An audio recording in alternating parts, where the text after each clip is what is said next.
County for over 25 years. Over 500 members participate in such activities as the tour of homes, historic awareness signs, Allatoona Pass Battlefield, genealogy, cemetery preservation, and much more, not to mention numerous publications and an excellent research library open to the public. That's why Prestige Vision 4 is proud to join with the Historical Society in bringing you Crossroads, historical documentaries designed to unlock the doors of the past and bring the rich history of Bartow County alive. For more information about the Etowah Valley Historical Society, write the Society at P.O. Box 1886, Cartersville, Georgia, 30120.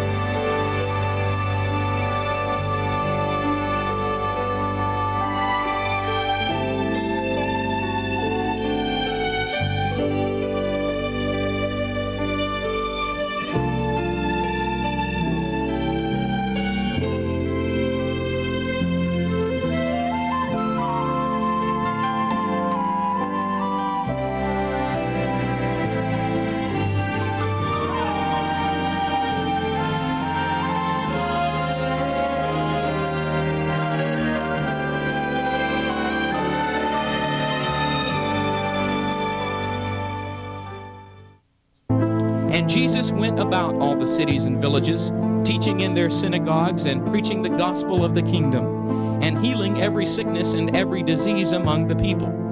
But when he saw the multitudes, he was moved with compassion on them, because they fainted, and were scattered abroad, as sheep having no shepherds. Then saith he unto his disciples, The harvest truly is plenteous, but the laborers are few. Pray ye therefore the Lord of the harvest, that he will send forth laborers into his harvest. Matthew 9, verses 35 through 38. These are powerful words which inspired a young woman in the fall of 1873 to become a foreign missionary.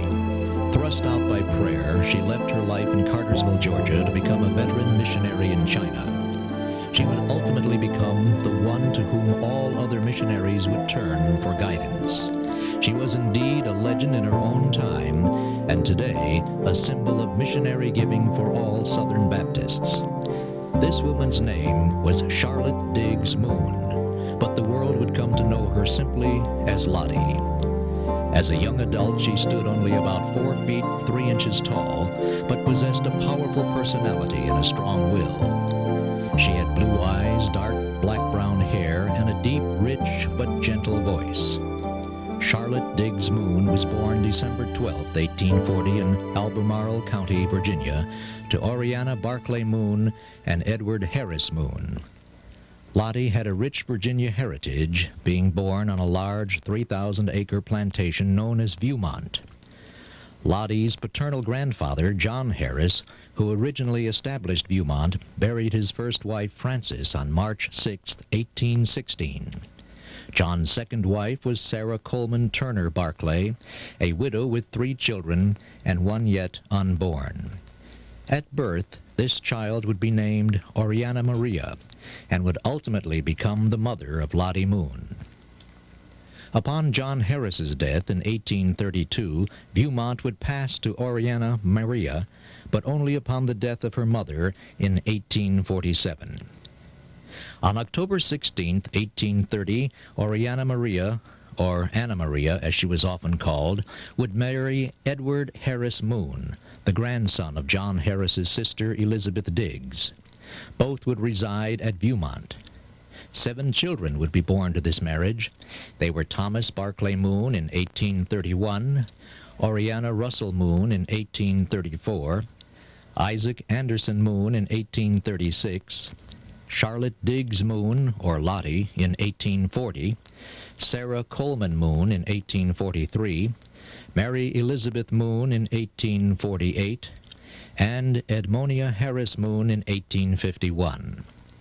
Sadly, Edward Harris Moon would never live to see all of his children reach adulthood, as he died at the age of 48 in 1853. Fortunately, though, he left his family financially well off. Anna Maria, at the age of 44, found herself alone raising a large family and managing Viewmont, a sizable plantation. In 1854, at the age of 14, Lottie was enrolled as a boarding student at the Virginia Female Seminary near Roanoke. The following years, she re-enrolled, but the school's name had changed to the Hollins Institute, later to become Hollins College. The proper role of women was the subject of great debate during the 19th century. Baptists in general, including the professors at Hollins, agreed that the role of the educated woman was to preside in the parlor and keep silent in the church. The acceptance of women's roles in the church would become a lifelong struggle with Lottie. Following Hollins, Lottie attended the newly formed Albemarle Female Institute in Charlottesville, beginning September 1857. This new school was formed by the Baptist men of Virginia, who felt women should have the same educational opportunities as men. Its courses and style of instruction were to resemble that of the nearby University of Virginia.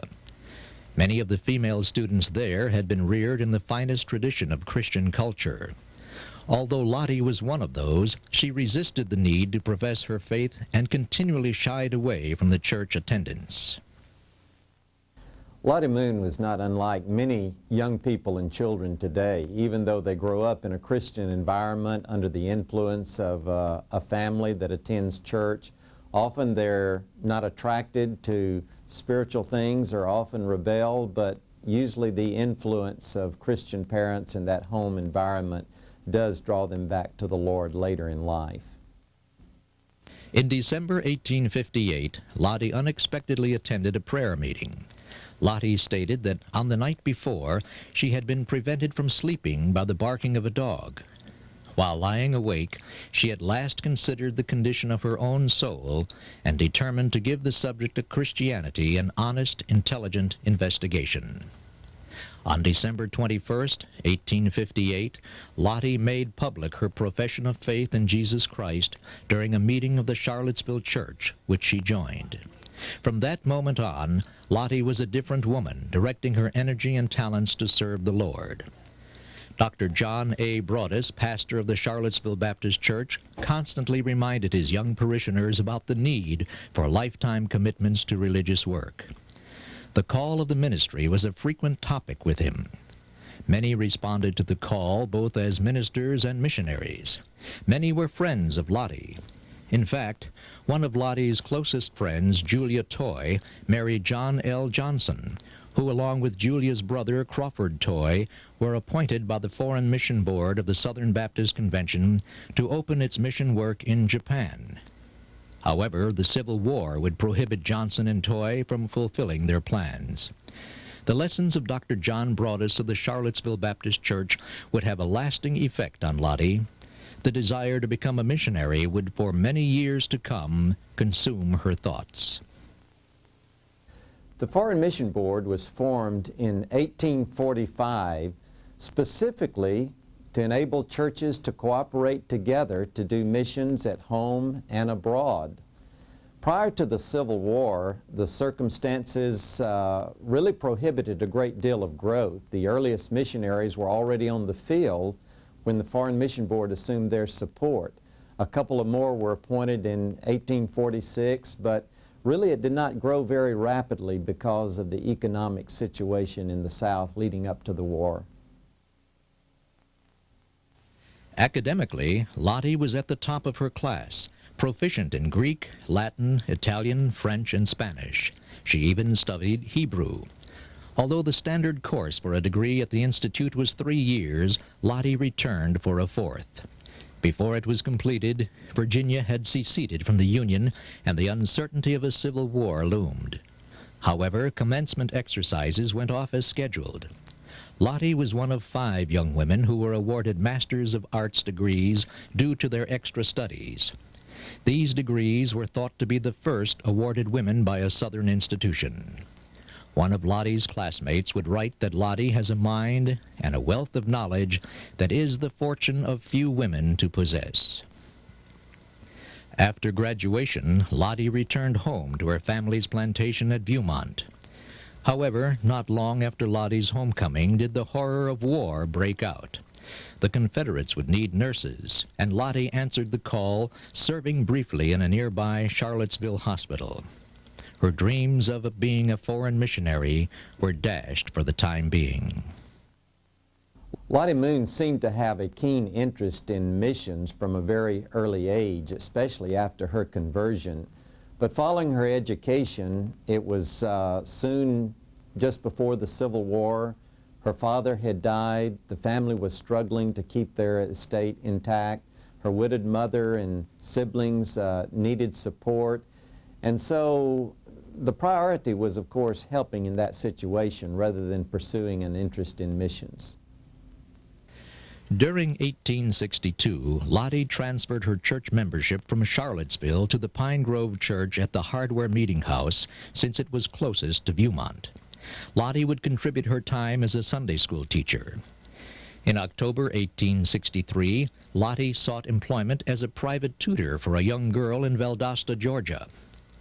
History doesn't confirm whether Lottie got the job, but it does reveal that she tutored in Farmington, Georgia, Bishopville, South Carolina, and even in Alabama during the years leading up to 1866.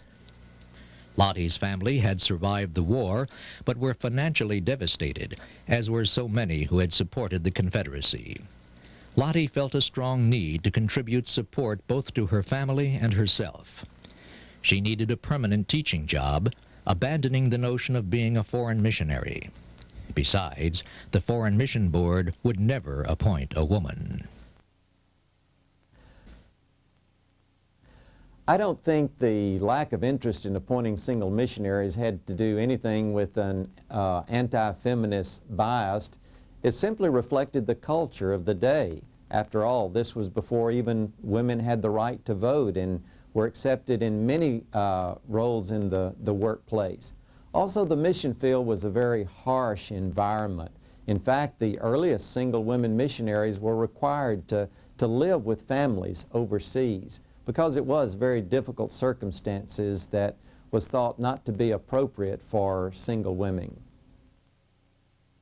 Lottie applied to the Danville Female Academy operated by the First Baptist Church in Danville, Kentucky. Pastor and Principal Duncan H. Self was looking for an efficient teacher and a commanding disciplinarian. Lottie must have met all of the qualifications, for she reported for duty in September 1866. In 1869, the Academy merged with the Caldwell Institute, managed by Presbyterians. The head of this new consolidated school invited Lottie to take the chairs of history, grammar, rhetoric, and literature. Lottie accepted for the 1870 to 1871 term. While at Danville, she became very active in the First Baptist Church, moving her letter there in April 1868. In Danville, she began to fall under the spell of faraway China. A Southern Baptist medical missionary to China, G.W. Burton, had come to Danville at the beginning of the Civil War. No doubt, Lottie had ample opportunity to be influenced by him. She also met A.B. Cabanis, a former China missionary who was the secretary of Kentucky Baptists and an agent for foreign missions.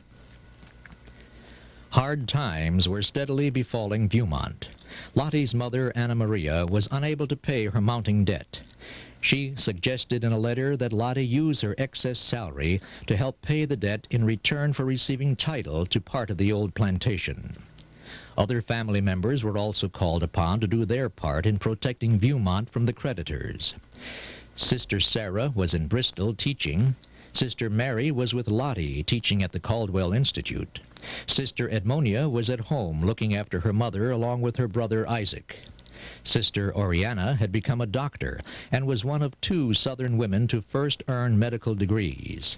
Brother Thomas had already passed away at the age of 23. On June 21, 1870, Anna Maria Moon died at her home at the age of 60.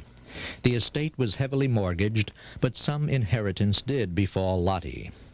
Her brother Isaac would become executor of the estate and later head of Viewmont. Apparently unable to make it pay off, he turned to school teaching and various other businesses. For a time in the 1870s, Lottie's sister Oriana and her husband John Andrews lived and ran Viewmont. Lottie, now age 30, returned to the Caldwell Institute in the fall of 1870. While there, she developed a friendship with a new teacher, Anna Cunningham Safford. Anna, or A.C. as she was often called, was as devoted a Presbyterian as Lottie was a Baptist. As their friendship grew, both ladies shared the same interest of being missionaries. Unfortunately, neither the Baptists nor the Presbyterians were yet warm to the idea of single women missionaries. Lottie would submit the following published statement to the Religious Herald. Our Lord does not call on women to preach or to pray in public, but no less does he say to them than to men, "Go work today in my vineyard."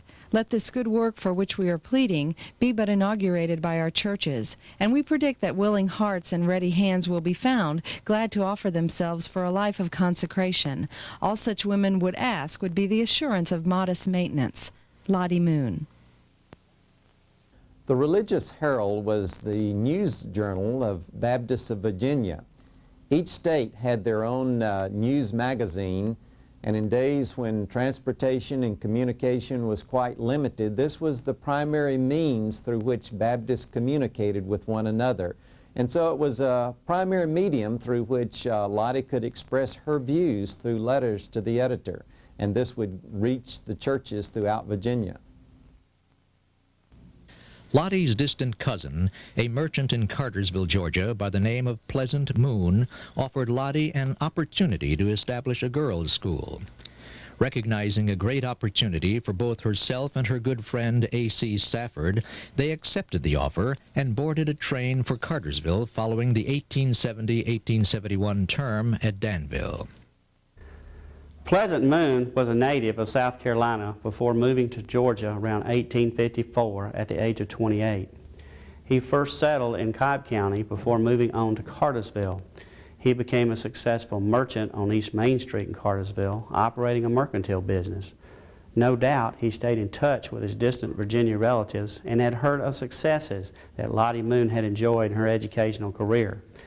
Obviously, she was the first choice when he became a trustee of the new female school at age 45. Mrs. Lottie Moon of Albemarle County, Virginia, and Anna C. Safford of Greensboro, Georgia, have taught me for the past 2 years in Caldwell Female Institute. They are competent, conscientious, faithful teachers, good disciplinarians, reliable women, and I cordially recommend them. L.G. Barber, Principal, Caldwell Institute. The Cartersville Female High School, later to be known as the Cartersville Female Seminary, opened on Monday, July 3, 1871. Tuition ranged from $2 to $3.60 per month, according to grade advancements. The school was organized to ensure a thorough and comprehensive training in both elementary and advanced studies, with attention to the students' physical and moral well-being. The course of study would embrace 3 departments: primary, intermediate, and advanced. The advanced course was designed to cover a range of study equivalent to that pursued in the best female colleges.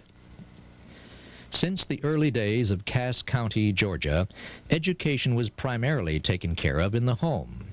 With the end of the Civil War in 1865, Cass County, renamed Bartow, began to rebuild from destruction. The population of the area increased, and Cartersville became the new county seat due to the wartime destruction of Cassville. The conquering Northern Army occupied the South and controlled local government up until 1870. During this period of occupation, education suffered. Finally, with the end of occupation, Cartersville citizens got on with their lives, which included the establishment of several private schools for children. One of these schools was begun by a group of businessmen in Cartersville.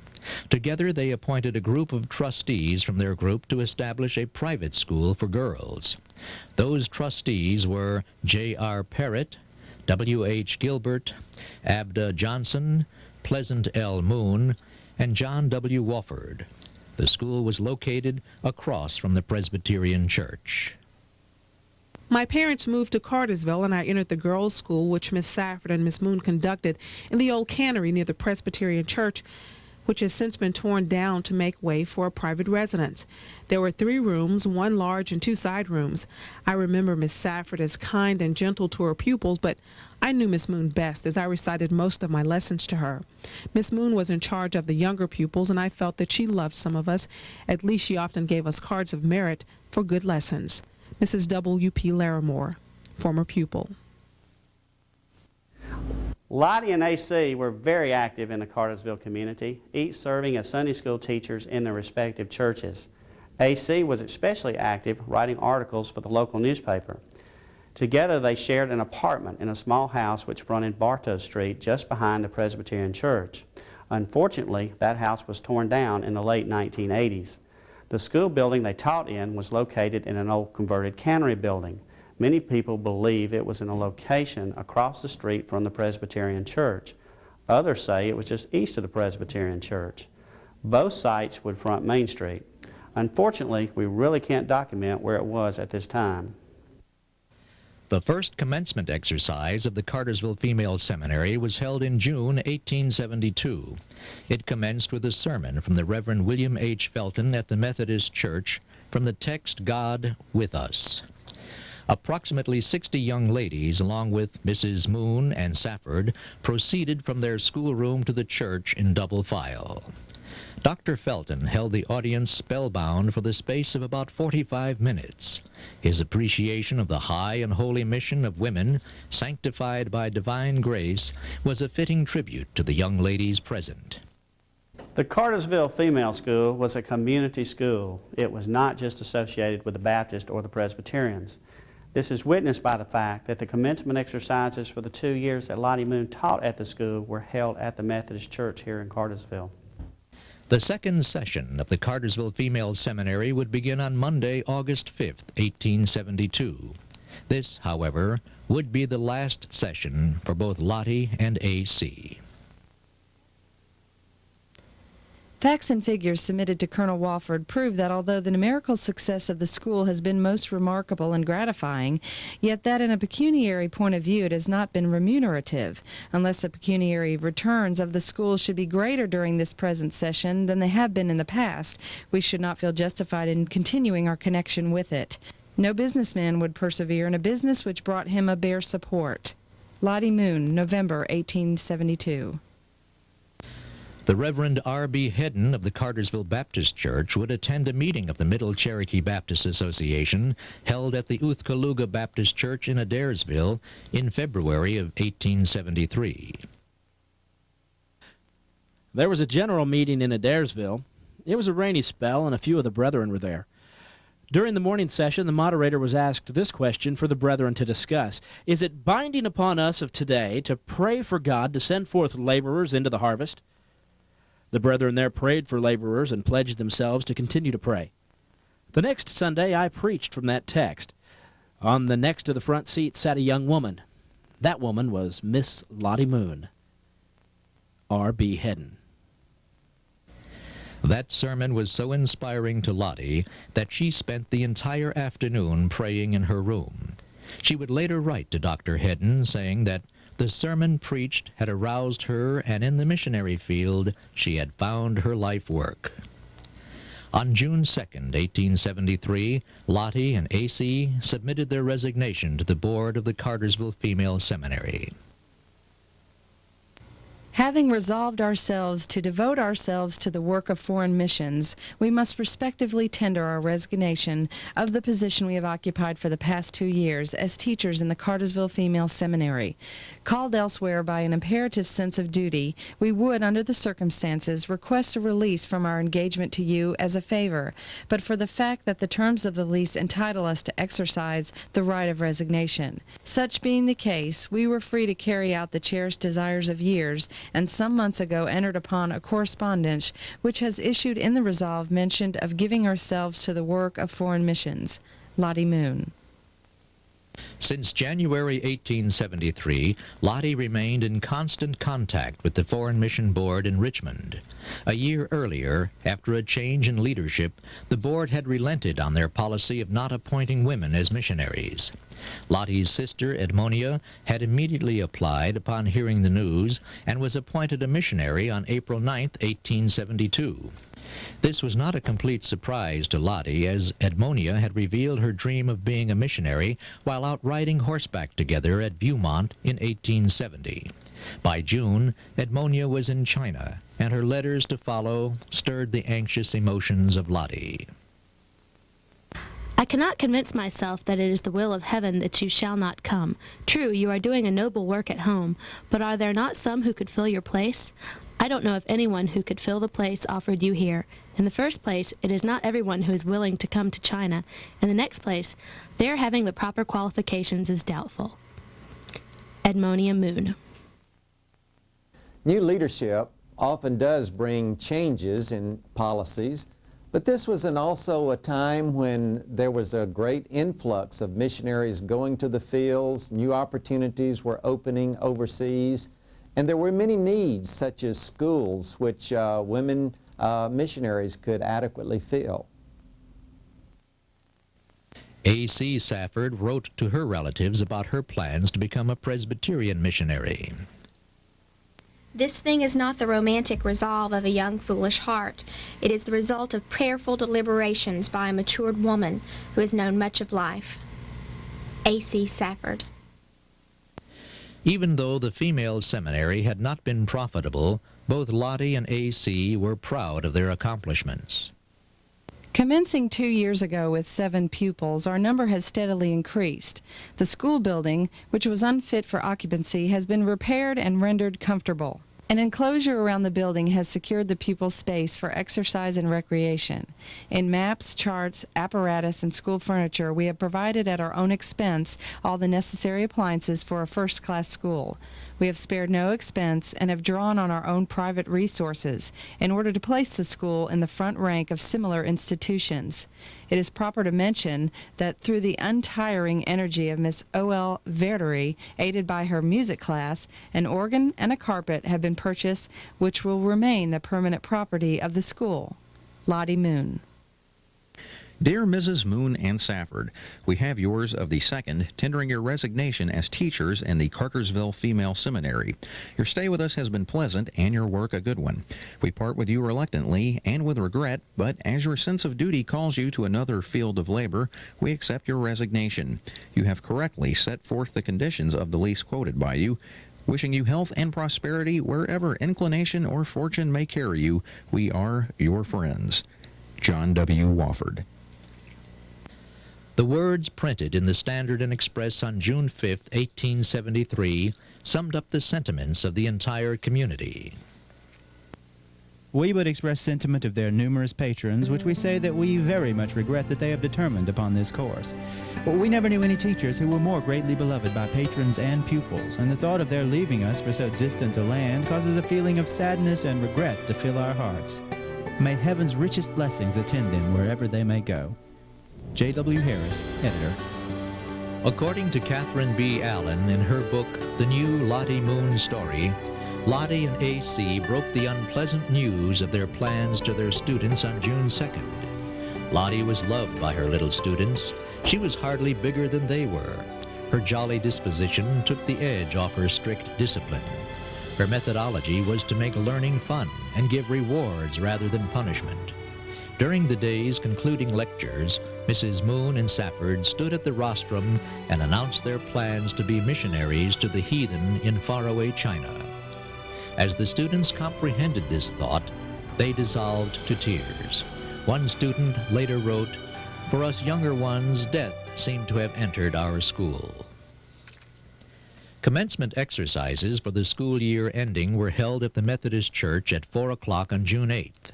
The largest crowd ever assembled in Cartersville up till that time listened as the Reverend Burkhead delivered his sermon titled, "Seek Ye First the Kingdom of God." On Lottie's last Sunday at Cartersville's First Baptist Church, Dr. Hedden preached on missions. During the service, the congregation raised $50 as a donation to the Foreign Mission Board. On July 7, 1873, Lottie Moon, a Southern Baptist, was officially appointed a missionary by the Foreign Mission Board in Richmond. Also at approximately the same time, A.C. Safford would also be appointed as a missionary by the Presbyterians. Lottie's first destination would be Tengchao, China. Upon leaving Cartersville, Lottie traveled to Lauderdale County, Alabama, where her sister Oriana was now living. For over a month, she rested and communicated through letters with her family. Finally, on August 15th, Lottie traveled by train from Florence, Alabama to New York and then on to San Francisco, only stopping briefly in Albemarle County in Baltimore to see her family and friends. Her ship sailed for China on September 1st. On August 17th, the ladies of the Cartersville Baptist Church organized a Women's Missionary Society, believed to be the first in Georgia. This society was formed upon the Might Plan to cooperate with like societies throughout the South under the supervision of the Secretary of the Foreign Mission Board. The prime objective of this society shall be the elevation of women in heathen lands by furnishing means through the Foreign Mission Board of the Southern Baptist Convention to Christian women who serve as missionaries under its appointments. Our immediate object shall be to aid, as far as possible, in the main tenets of Miss Lottie Moon, who has gone from the church of which we are members as a missionary to China. Mrs. F.C. Pritchett, Secretary. Long before the Mission Society was formed in Cartersville, there were many mission societies in the North, in Virginia, and other places. This was likely one of the first ones in the South. They tended to form in local churches, often for the purpose of supporting a specific missionary. Dear friends of the Cartersville Baptist Church Women's Missionary Society, on the day of my departure from America, I received a letter from your society, Mrs. F.C. Cutchins, announcing the organization of your society. The telegram gave me much pleasure, for it proved your sympathy in the work to which I consecrated my life, and cheered my heart with the assurance that I shall not be forgotten by you, though in this distant land. I shall regard myself as your representative, and in seeking to lead the darkened and degraded to the true light, I shall feel that you are speaking through me as I carry the bread of life to these perishing heathen. Lottie Moon. The organization of the Women's Missionary Society was a fitting tribute to Lottie Moon. According to the Society's constitution, in raising funds, there shall be no interference with the regular missionary contributions of the church, but our reliance shall be upon mission boxes in our homes, into which we pledge ourselves upon the coming members to deposit at least 2 cents a week upon the first day of every week, this day being preferable as a scriptural injunction. The Cartersville Baptist Church, or the First Baptist Church as we know it today, has a long history of service. It was organized as the Pettit's Creek Baptist Church in 1839. Located about 2 miles west of Cartersville on what is today Mission Road, the church continued to grow until it was the largest in the Coosa Association. In 1856, the congregation relocated to Cartersville. A new brick church was constructed on Market Street, now Cherokee Avenue, which included a Sunday school room and a gallery. A cemetery was located on the hill behind the church. During the Civil War, occupying troops demolished the church, using the brick and lumber to build shelters for the troops. In 1869, a new brick church was built on the same site. The congregation had changed their name from the Pettit's Creek Baptist Church to the Cartersville Baptist Church on August 25, 1866. During this period of Reconstruction, the Presbyterians allowed the Baptists to share their church, which had survived the war. In 1903, the federal government agreed to reimburse the Baptists $5,000 as compensation for the destruction of their church. With this money as the seed, the current location on Cherokee Avenue was purchased and a new church constructed, being completed in 1905. The old church site was sold, and its cemetery moved to the city cemetery we know today as Oak Hill. Dear friends in Cartersville, we had a safe and pleasant passage across the Pacific and arrived in Japan September 25, 1873. We were not so fortunate, however, on the voyage from Japan to China. Our vessel was overtaken by a fearful storm, our rudder was broken, a large part of the forward deck was swept off by violence of the wind, and we were in immediate peril of a watery grave. The good ship was driven helplessly before the gale for 24 hours, and then the storm began to lull. It was decided finally to return to Nagasaki, Japan, from which place we had sailed in high spirits, expecting to reach Shanghai in 48 hours. We remained there long enough for such repairs as were absolutely necessary to skirt the dangers of the deep. This time Neptune seemed to be on his good behavior, giving us sunshine and light winds. And so we were borne swiftly and pleasantly onward to our destination. Mr. and Mrs. Crawford and Dr. Yates, oldest missionaries of our church, met me on shipboard and extended a hearty welcome to China. I have also received most cordial greetings from Christians of other denominations. Their hearts and homes are alike open to all who come here in the name of Christ. Lottie Moon. My dear girls in Cartersville, whilst I live, I can never forget you and the many happy hours spent with you in the last 2 years of my life in America. And I want you to know that you are often in my thoughts, always in my heart, which keeps a cozy corner for every one of my old scholars, large and small. How you would have enjoyed standing with Miss Moon and me on the deck and watching the boats of all shapes and sizes filled with people of all nations. I will tell you something of our landing at Yokohama, Japan. When we reached the hotel, we got an English clerk to engage a carriage for each of us. Once Miss Moon's rickshaw drew up alongside of mine, we said to each other, "Would not our girls enjoy this?" A.C. Safford. Lottie went on to her assignment in Tengchao, arriving there in December 1873. Tengchao was an ancient walled city with a population of 80,000. Approximately a dozen Baptist and Presbyterian missionaries inhabited the city. Lottie, in being assigned to Tengchao, joined her sister Edmonia, who had preceded her by a year and a half. Unfortunately, Edmonia's health had suffered terribly during the preceding winter. The Baptist churchwomen in Richmond had raised the money necessary to send Edmonia to China in 1872. However, as a missionary, she apparently was not up to the demands placed upon her.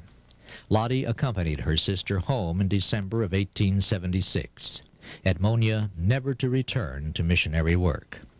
Lottie returned to China the following November. Lottie Moon and A.C. Safford continued to be good friends throughout their missionary careers in China, writing numerous letters to each other with occasional visits.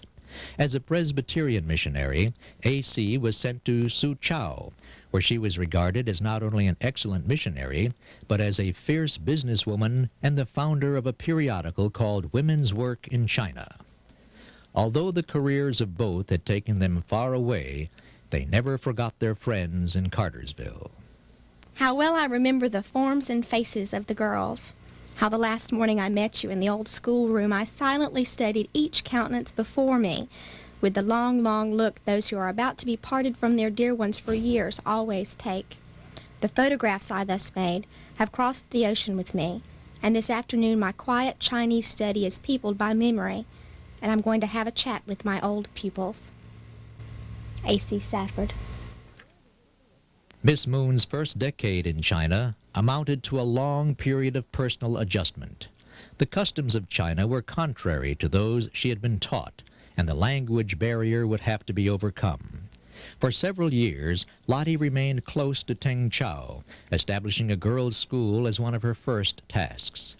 This, however, proved very difficult. Chinese women were usually married at a young age and relegated to the work of a servant. Students came primarily from impoverished homes, since the higher social classes of Tengchao were uninterested in sending their kids to school. Lottie felt somewhat disappointed in that she had come to China to do God's work out among the masses of people, only now to be tied down to a girls' school with only about 40 pupils.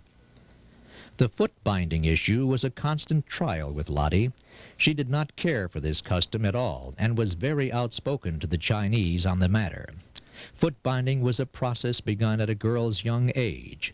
With strands of cloth, a mother bent the 4 small toes under the ball of the feet of her daughter and drew them mercilessly toward the heel. After many months of tightening, the bones would break and heal into a 3-inch foot with a pointed big toe. Constant pain and infection could cause rotting, illness, and even death. Their deformed feet and tottering walk are but a type of their narrow minds and degraded morals. The greatest blessing we could bestow upon this people is the Christian education of future wives and mothers. Lottie Moon. The need to reach more Chinese women caused Lottie Moon to turn her attention toward the outlying villages beginning in 1883.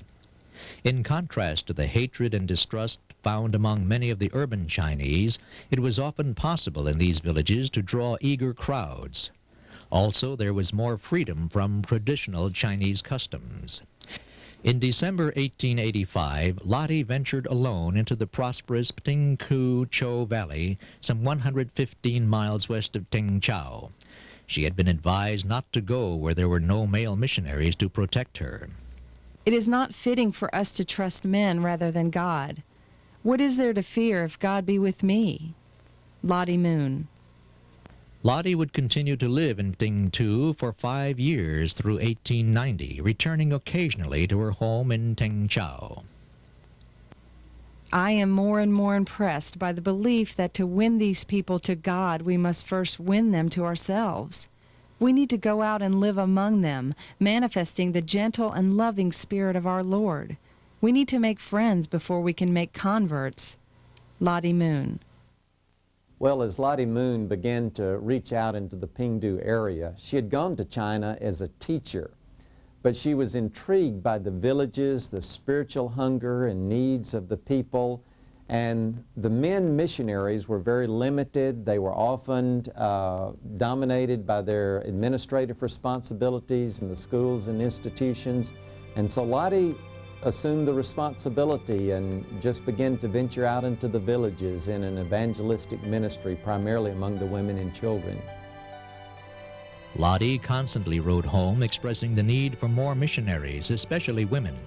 Miss Moon suggested in 1887 a week of prayer and a special Christmas offering to be handled solely by the church's women and for the exclusive benefit of mission work. The following year, this idea had been widely accepted, leading to the formation of the Women's Missionary Union, an auxiliary to the Southern Baptist Convention.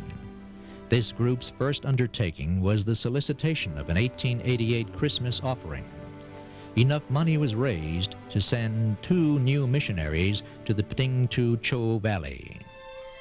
Lottie Moon's influence in writing the churches and particularly the mission societies began to spread to other states, many of the churches throughout the South, and so a National Women's Missionary Union was formed for the purpose of supporting missionaries, for raising support as an auxiliary to the churches and the mission agencies. There's a national organization, but there's also a women's missionary organization in each state, just as there are in each local church. Lottie returned to the United States in 1891 for a much-needed rest and did not return to China until 1894. According to the May 5th edition of Cartersville's newspaper, The Current American, Miss Lottie Moon has for the past week been the guest of Cartersville, and right royally have our people received her. She is greatly loved by our people, and all extend to her a cordial welcome to her old home. On Sunday afternoon, she talked to the colored people at their church on the hill, and on Tuesday evening she held a reception at the Presbyterian Church for the ladies. She will remain in this place for several days before attending the Southern Baptist Convention. Returning to her old home at the little Crossroads in Tingchao, China in 1894, Lottie was content to pursue teaching school in Tingchao once again and only occasionally ventured into the villages beyond. The years of working long hours, hard work, and loneliness were beginning to take their toll on Lottie, not to mention the harsh North China climate. Lottie had visited her good friend A.C. Safford in 1888, only to find she had terminal cancer. She was buried in Suzhou. In fact, Lottie had witnessed the death of many of her missionary friends in China. Dear friends in Cartersville, my health is very good at present. In December, I felt that I was overdoing and quit going to the country a month earlier than I had intended. I was afraid of a nervous breakdown. The city work is not taxing on the nervous system as one eats and sleeps comfortably at home. The country work is fearfully wearing, but it has always been more fruitful in results. Lottie Moon, March 24th, 1897. This was especially severe when Lottie Moon went as a missionary. There was very few means of meeting medical needs. The sanitary conditions were very challenging. And so the stress and loneliness and deprivation often resulted in an early death of missionaries and many of them having to return to the States. Although conditions have improved around the world, it is still a challenge as missionaries give their lives to serve in isolated places where sometimes the health needs are not what they would be here in the United States. In 1903, Lottie would return to the United States for her final visit. People who knew her best noticed the decline in her health. The following year, Lottie returned to China. In 1911, at the age of 71, Lottie was teaching 46 boys in one institution while teaching or supervising in 6 other schools for women and girls. Lottie had survived plagues of smallpox, had witnessed hunger and famine, had survived civil unrest and the Russian-Japanese War. Depression in Lottie was very evident. She truly was caught up in the sufferings of the Chinese people. In December 1912, it was discovered that Lottie had resolved to eat no more, giving every bit of food, including her savings, to starving Chinese. A decision was made to send Lottie home. Accompanied by Cynthia Miller, a nurse, Miss Moon was placed on board the ship Manchuria, which sailed December 20th, 1912. Stopping in Kobe Harbor, Japan, to take on coal, Lottie succumbed to death on Christmas Eve, 1912. In accordance with Japanese law, her body was cremated and the ashes returned to the Foreign Mission Board in Richmond, Virginia. A small group of relatives and foreign mission workers gathered at the Second Baptist Church of Richmond for a memorial service on January 28, 1913. On the next day, a silver container containing her ashes was buried in the Crewe, Virginia Cemetery, about 50 miles west of Richmond. The burial was next to her brother Isaac, who had died in 1883. Across the South, Baptist women gathered to hold their own memorial services for her. The following resolution would come from the First Baptist Church of Cartersville. In the going home of Miss Lottie Moon, the whole world is a loser. Christianity has lost a fearless standard bearer. The Southern Baptist Convention has lost a missionary who was faithful unto death, and China has lost one of her most efficient gospel teachers. To the Women's Missionary Union of Cartersville, she has been a special inspiration.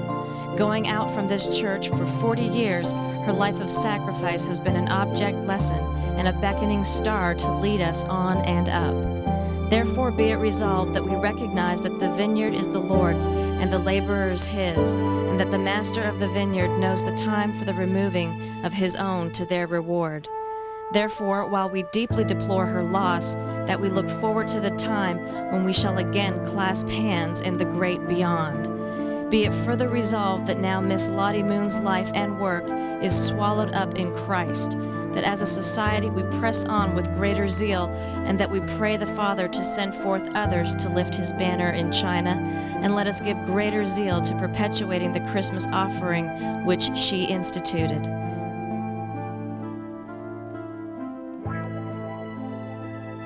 The Lottie Moon Christmas offering was begun in 1888. It was sometime soon after her death in 1912 that it was suggested by the Women's Missionary Union that it be named for Lottie Moon, who encouraged this being initiated during her lifetime.